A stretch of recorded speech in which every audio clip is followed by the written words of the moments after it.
Boa tarde a todos e todas que estão acompanhando essa sessão. Boa tarde, vereadores e vereadoras. Presidente, eu quero usar esse tempo de liderança para falar um pouco, resumidamente, em 5 minutos, das nossas agendas em Brasília. É uma forma também de prestar conta do que a gente fez lá, de como foram as nossas conversas e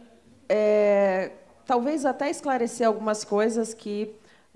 são distorcidas para a maior parte das pessoas, né? Que é exatamente qual é a função e qual é o tipo de diálogo possível para um parlamentar de um município como é o município de Americana, no interior de São Paulo, com instâncias como é a instância do governo federal. E eu queria já começar a minha fala dizendo a todos os vereadores e vereadoras que todos são extremamente bem-vindos em todos os ministérios, em todas as instâncias, porque faz parte também do nosso trabalho como vereador estabelecer essas pontes, estabelecer essas relações, muito mais do que até fazer essa coisa que é muito importante, que é a captação, né, buscar, pedir, solicitar esses recursos a nível estadual, a nível federal, mas tem também uma dimensão muito importante dessas conversas que a gente faz, por exemplo, numa agenda como essa em Brasília, que muitas vezes ficam desapercebidas pela maior parte da população e muitas vezes, infelizmente, até com a contribuição de alguns setores ou de algumas figuras, já que a gente está falando do âmbito municipal,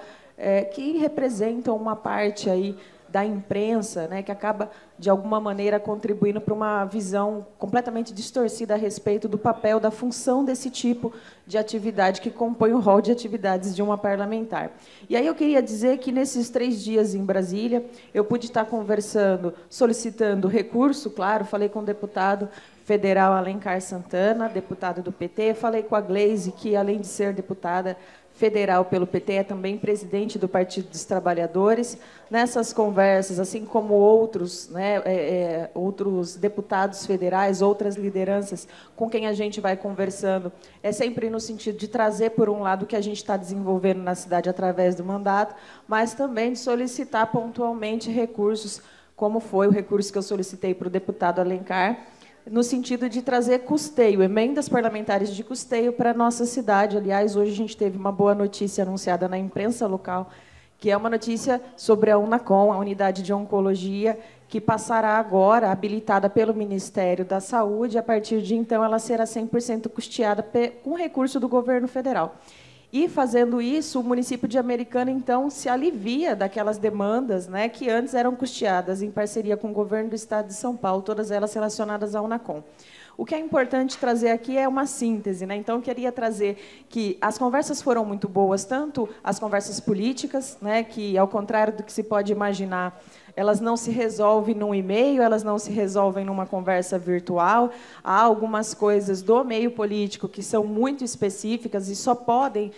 se dar nesse tipo de relação, pessoalmente, fazendo essa interlocução. Mas tem uma dimensão também que são as conversas que a gente conseguiu fazer com os técnicos, com os servidores, as assessorias dentro dos ministérios, para conhecer melhor a política pública a nível federal, mas não só isso, porque isso em si mesmo não tem valor algum para a cidade de Americana, mas, na verdade,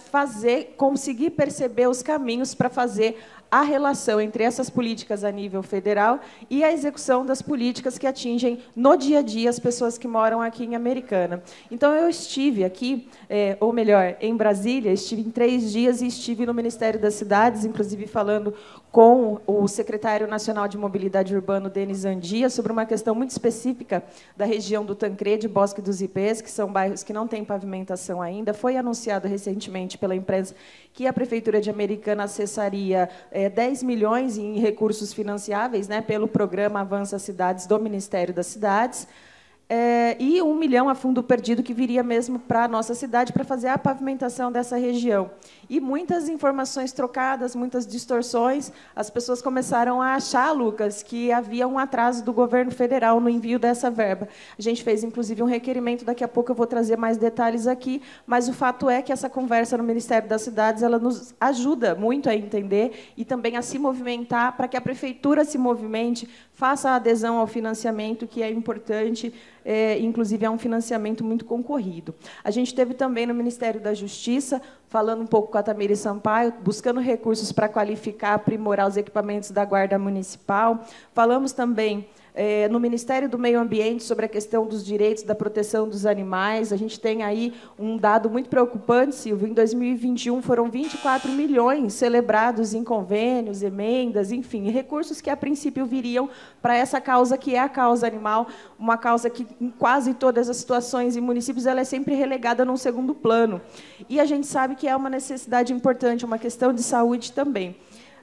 Em 2021, 24 milhões foram celebrados, mas só foram executados 8 milhões. Então, essa ausência de finalização de algumas coisas vem naquela coisa que a gente sempre lembra aqui, a qualificação técnica para fazer a coisa acontecer, para estar atenta aos editais, para fazer a adesão aos programas e, claro, fazer com que o acesso seja concretizado. No Ministério das Relações Institucionais, e aí eu vou pedir desculpa por estar me alongando um pouquinho, mas é que é muita coisa mesmo, presidente, e eu sinceramente, acho muito importante dar essa prestação de contas, porque são demandas muito importantes da cidade. A gente foi falar sobre a reforma urgente do Casarão, que pode gerar um passivo para a cidade de Americana, multa, porque aquilo é patrimônio histórico. A gente falou da necessidade de cuidar da nossa represa Salto Grande, do hospital municipal, especialmente da ala da maternidade, que precisa ser reformada. Falamos da Avenida da Saúde, dos projetos de microdrenagem, que eu sei a Prefeitura também está encaminhando.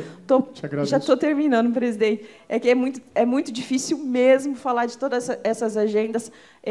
porque foi tudo muito intenso, e eu vou finalizar essa fala, presidente, dizendo que, na verdade, essa foi a primeira agenda, e eu espero que outros e cada vez mais vereadores entendam o quanto isso é importante, colocar a nossa cidade no roteiro, né, de ações, tanto a nível federal quanto a nível estadual, para que as nossas demandas sejam atendidas e para que a gente consiga, inclusive, fiscalizar o Poder Executivo municipal no que tange ao cumprimento dessas relações, dessas políticas que se relacionam, de alguma maneira, com a instância federal e estadual. Então, nesse sentido que eu queria fazer essa fala, e valorizar cada vez mais a participação dos vereadores, independentemente do partido, nessas ações. É isso. Obrigada.